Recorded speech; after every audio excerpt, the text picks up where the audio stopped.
and welcome back to episode 73 of the Wrestling Rundown. Volume 73. Or Volume 73. If you're watching us on YouTube, you can see that Kevin Hogg has the rundown on his head. Which you can say I got some running down on my mind. Which can only mean one thing. We're going to be talking about Smackdown. So let's smack down that rundown. You just punched it down. That ain't the same. If you're listening to us in podcast version, you have no idea what just happened. But you should check us out on YouTube.com. Yeah, I just killed the unicorn. Wrestling Rundown. Just killed the unicorn. And yes, for those of you watching on YouTube, we have a podcast version of this video. Go to soundcloud.com/Wrestling Rundown. The link will be in the description. But let's talk about Smackdown. Song of the day this... no, we don't do a song of the day? Nope, that's not us. Colt, don't sue us. Like he's going to do that. I know. So we start out with... Yeah, he might. He might. Oh no, now he's going to. Oh, you're terrible. We love you, Colt. We love Colt.com for all your pictures, posters, DVDs, digital downloads, and more. It's Colt Cabana. Okay, so we open up with Del Rio and Zeb Coulter coming out and putting over Mex All America. hail Mex America. Del Rio doesn't look like he's into it at all. No, not really. Yeah. He does look like he's into being a champion, though. Well, I think any wrestler is into being a champion, but yeah, so we end up getting a rematch. That sucks for a lot of wrestlers. That's true.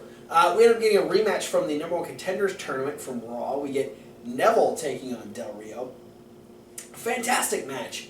I love the fact that Neville, is allowing Del Rio to do the stuff that we appreciated of him on the Indies. Mm-hmm. Is that he's able to do the lucha stuff. Because he doesn't get that against a lot of the people that he would normally face on the main roster. But with Neville, the fact that he's so fast-paced, he's actually able to do that. Yeah. And both of them had just some great spots back and forth. Neville doing his big moonsault to the outside. Yeah, picture perfect and a great catch. Yeah, so, he does like the triple kicks that like bends the person over, and then he does the running kick to the side of the head. So Neville had some great spots. Ultimately, he even had it there was a chance that I thought he was going to win towards the end because he was really taking it to Del Rio, but Del Rio ended up launching him over his head, and he stuck the landing on the second rope, and he kicked Del Rio back, and then when he jumped up, he went up to the top rope to probably do a moonsault or some sort of flipping move. Del Rio ended up shoving his legs out from underneath him, got caught into the tree of woe. And we know where this goes. Del Rio hits the double stomp, and Del Rio picks up the win. He kicked him really hard, too. Yeah, he did. Before the double stomp? Yeah. Just kick him man while he's upside down. Yeah. Why don't you? Well, and then after the match... That's worse than kicking a man while he's down. After the match, he kicked him again. He gave he was down. The Avada Kedavra, and then put in the cross arm breaker, and was wrenching on it until Jack Swagger made the save. God, Del Rio. I think we are... You're angry, aren't you? Isn't he always? What are you so mad about? He's stuck in this Mex America storyline. He didn't read that part of his contract. Fair enough.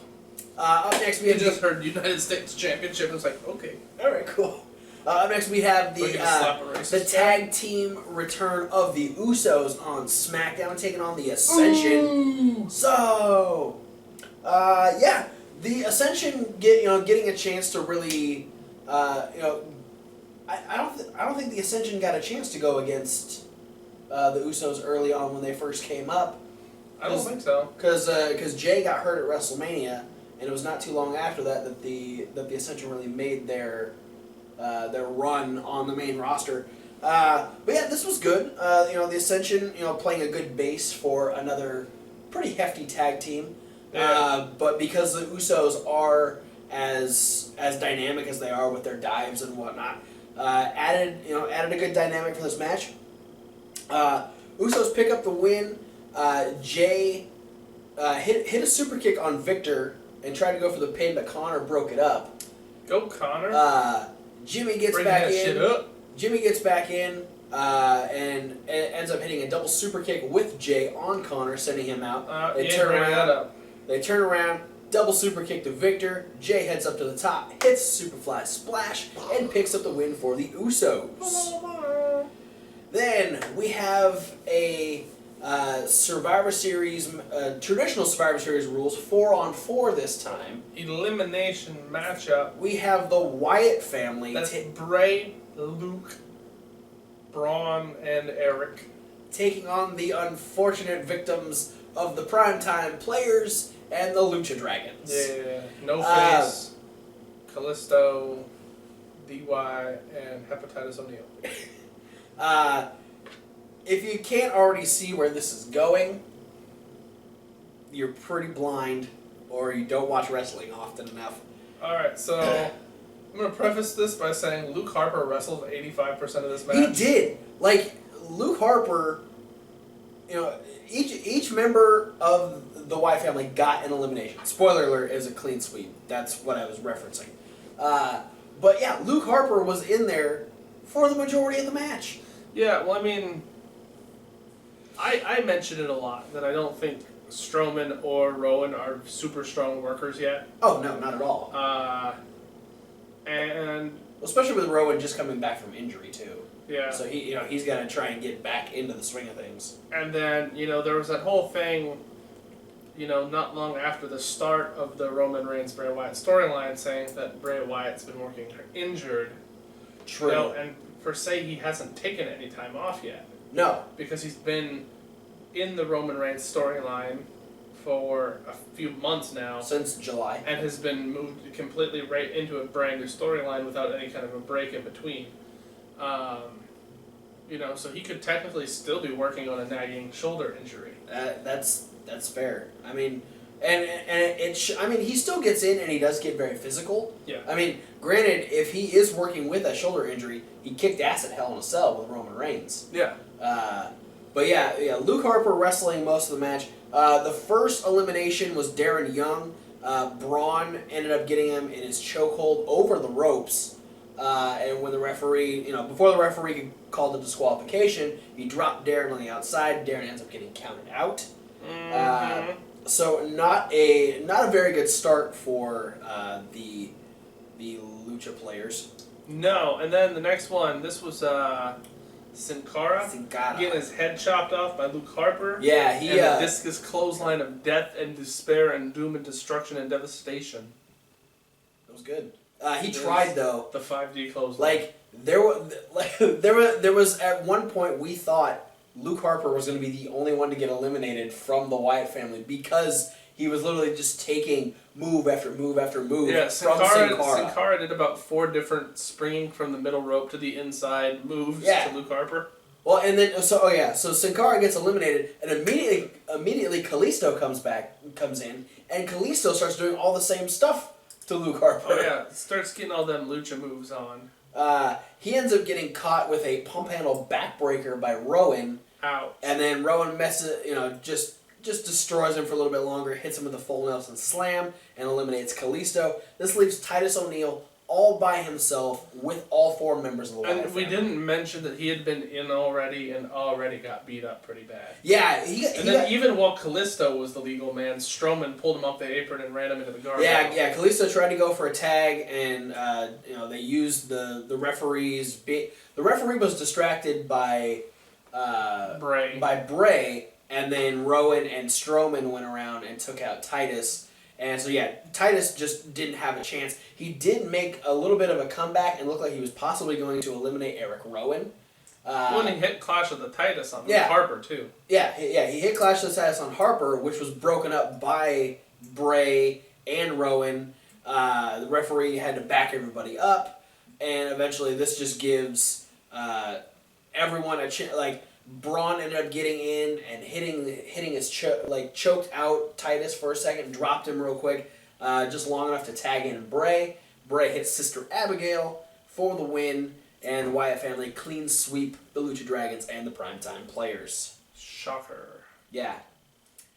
We get Dean Ambrose talking to Renee Young in the back. Dean saying that he woke up real early this morning, really early, 11. And he apparently had a conversation with John Denver. Ghost of John Denver. Who is, he's dead. And John Denver let him know. Did a great Christmas album with the Muppets. I didn't know that. Yeah. Thank you. John Denver told him that he had a match And before he could tell us what we already know. He's going against Kevin Owens in the main event. Kevin Owens comes in and interrupts him. No, main event already happened on Tuesday. The main event of SmackDown. Oh. You do that every week. You need to. Do I? Yeah, you do. I'm bad at this game.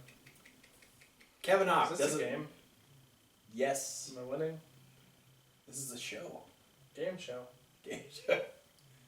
Price is Right. Come on down. Me. Anyway, alright. Kevin Owens ends up interrupting the interview, saying, "You know what, Dean? You know this is all funny. It's cute. You know But you're annoying Renee. Yeah, you're annoying Renee, and you know you do realize that you have to face the greatest Intercontinental Champion of all time. Granted, that's not something Ricky the Dragon Steamboat. No, Kevin Owens. Bret Hart. Kevin Owens. Owen Hart. You guys have the same first name.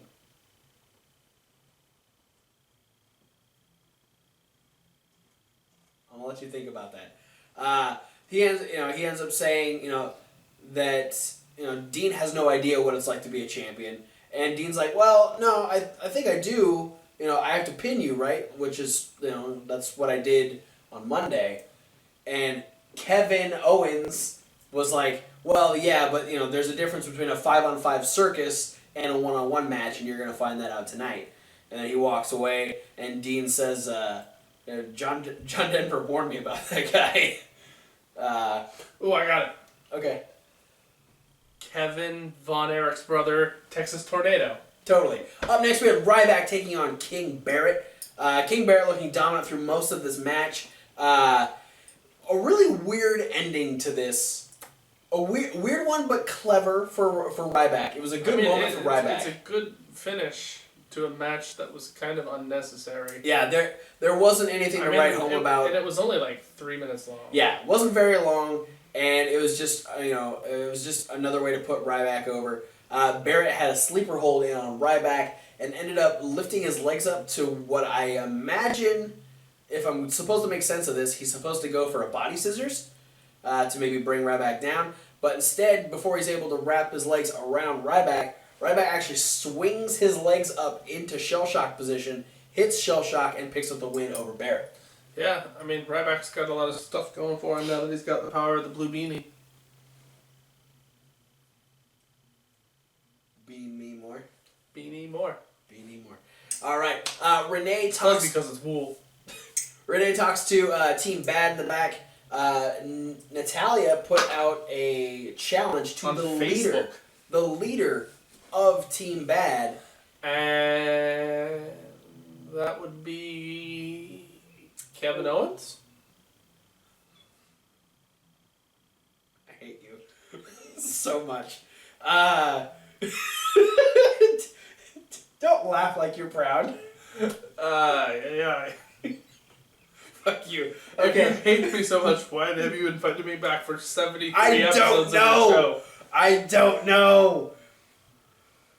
Damn it. Anyway,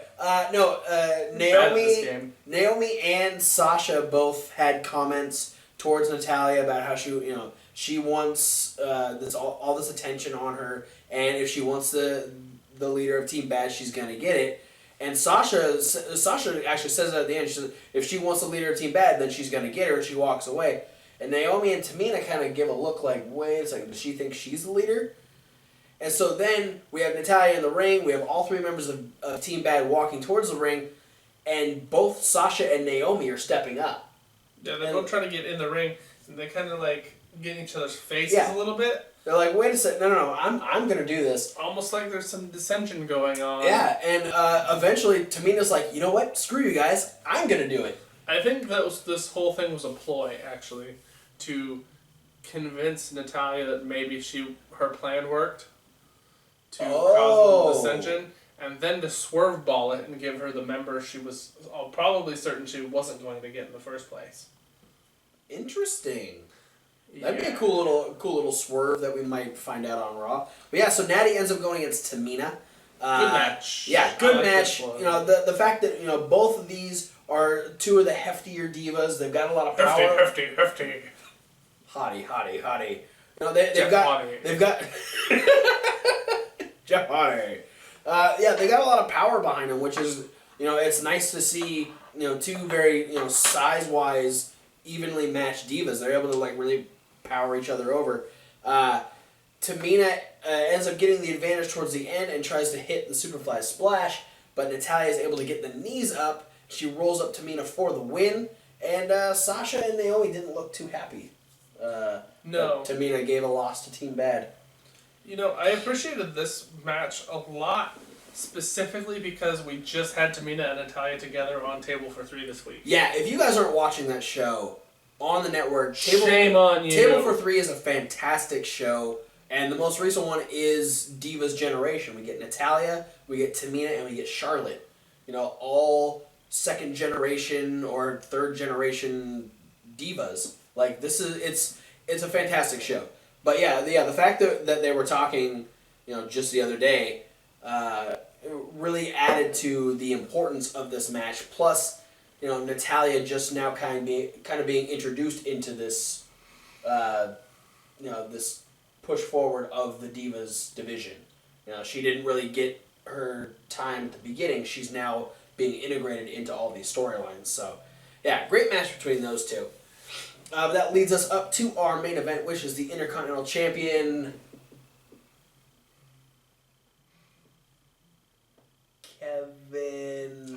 That's me.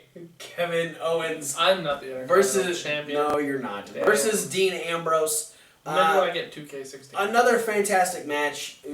These two guys, I'm sure, have faced each other on the Indies before. Probably.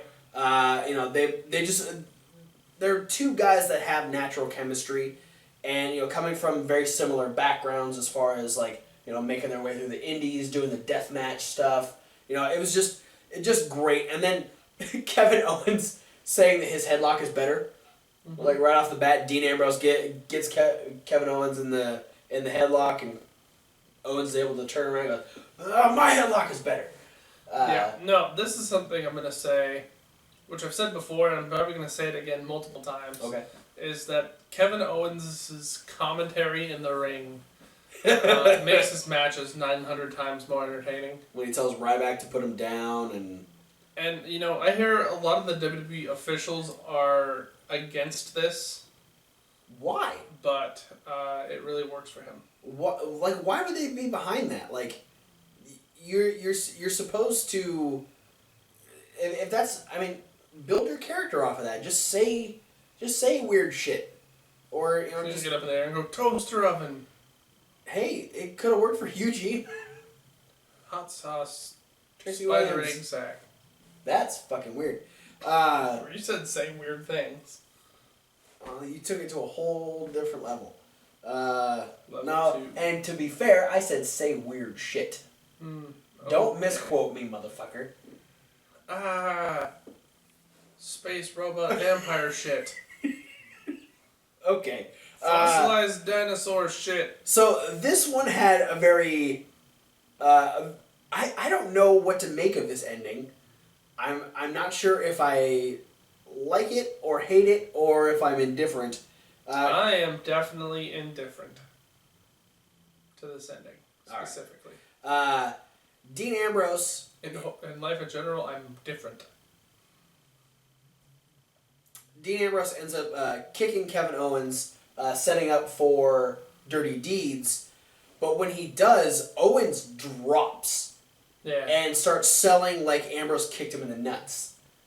And Dean, legitimately cannot pick him up. Ambrose is like, I ain't no fool. I'm going to hit you with my move. Ambrose tries to pick him up, but Owens, potato sacks. He is just down. He is not moving, and he's selling it. And the ref goes... Sandbagging. The ref's like, whoa, did you hit him? Did you hit him low? And Ambrose like, no, I hit him in the stomach. So the ref ends up calling a disqualification. And I'm like... The crowd at this point is booing. Oh, they're mad.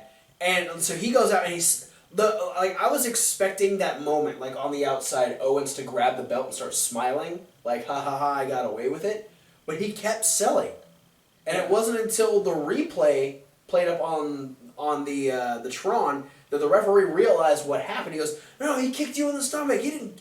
What are you doing? And so then Ambrose, taking exception to the fact that he got screwed over in a match, ends up diving onto Owens twice. and then tries to rip Owens apart, but Owens is able to scramble through the crowd and run away, and Ambrose is just left really pissed off. So this is probably setting up for something at Survivor Series. That'd be neat. So before Ambrose versus Owens for the WWE Championship. Yeah. So before we go, let's go and hit on that real quick. We'll probably talk about it more on Raw when the official announcement on television happens. Rollins is out for 6 to 9 months. Yeah, he's injured his ACL, his MCL, and his meniscus tendon. So he's officially been stripped of the WWE World Heavyweight Championship, and the current plan is to have a tournament at Survivor Series. As announced on WWE.com and on their Facebook page, there's going to be a tournament at Survivor Series. This could change just because the writers right now are having to overhaul, because with Survivor Series literally like a week and a half away, they are having to rewrite weeks, if not months, of television at this point. Yeah. Like whatever the plans past Survivor Series were. Whether or not Rollins kept the title, they still have to write Rollins off of TV now. Mm-hmm. So it's just a big overhaul thing. It sucks that Rollins has to get his title taken away this way, but I feel like it doesn't hurt Rollins because this. No, it doesn't hurt Rollins at all. I mean, this gives him the perfect amount of ammo to bring when he comes back. The most unfortunate part is there's a possibility he's going to miss WrestleMania 32. Well, I mean, at this point, it's not even really. I don't consider it a possibility. I mean, the fact is if he's going to be gone at minimum 6 months, it's already set in stone. That is like just after Mania. Yeah. Damn. That's unfortunate. 9 months puts him even at risk of missing SummerSlam. I think he'd come back just like maybe he'd return at SummerSlam. Maybe. This definitely doesn't hurt Rollins. I think the only way it would have hurt Rollins, I mean, other than the fact that it was an injury, is if he was a lot earlier into his title reign. Yeah. He has had a very solid title run, regardless of how people feel about the way he was booked. He's been champion for 8 months. Yeah. Or almost 8 months. And, having a lot of really solid matches just this year. Yeah. Even before being the champion. But, I mean, talking about his triple threat match with Cena and Lesnar, fighting Sting and Cena in the same night. His match with Ambrose. His match with Orton before he won the title at Mania. Yeah. And, the match with Kane at Hell in a Cell. He's had a lot of really good, solid matches this year. So he's super strong.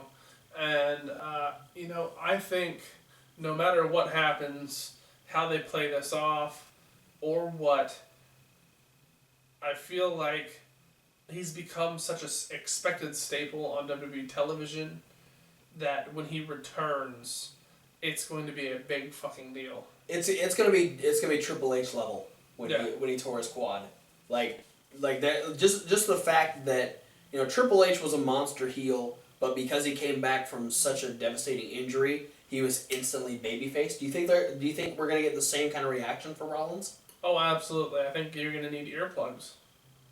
That's fair. I think the biggest thing for me, I think this unfortunately is a big shot for Roman Reigns. Yeah.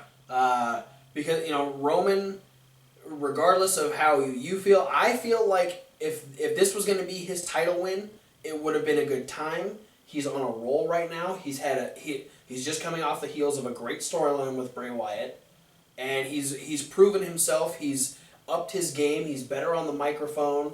He's gotten to a better place than he was back at Mania. And I think this match with Rollins would have just excelled him to a point where he deserved to be champion. Now, unfortunately, I mean, there is a good chance that depending on how many people they put in this tournament, if that's what they do, there's a good chance that he could run through and show dominance in multiple matches. But I don't think it's going to have the same effect that a one-on-one match with Rollins would have had.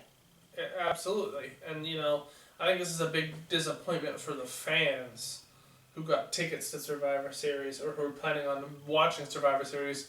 on pay-per-view or the network, because now this is the second time Rollins versus Reigns has been scrapped due to an injury. Yeah, last time being last year at Night of Champions when Roman Reigns went down with the hernia. Yeah. So this match, still not in the books yet. Yeah. Especially for the championship. Third time's a charm. Next year. Yeah. Yeah, so, I'm sure we'll talk about it more Monday, which is probably when we'll know exactly what's going to be happening. My honest opinion, the best thing they could do is have a surprise win in the tournament. If they're gonna go with a surprise win, I would hope it's Bray Wyatt. But we were talking about during SmackDown. There's a good chance that we're gonna have the return of the Brothers of Destruction and have that play out at Survivor Series. Yeah, I honestly think it needs to be, for best effect, somebody who's not Roman Reigns. I personally think Roman Reigns' victory has to come from Seth Rollins. Yeah. To make it that legitimate That's fair. title win. So I'd like to see somebody completely unexpected win the tournament. Yeah. Tyler Breeze. Cesaro. Yeah. What I like is a lot of the wrestlers, when it was announced that Rollins was injured and they were going to crown a new champion at Survivor Series, a lot of wrestlers started tweeting about stuff. And another guy who tweeted, who I thought was an interesting person to try and throw his name in the hat, was James Storm.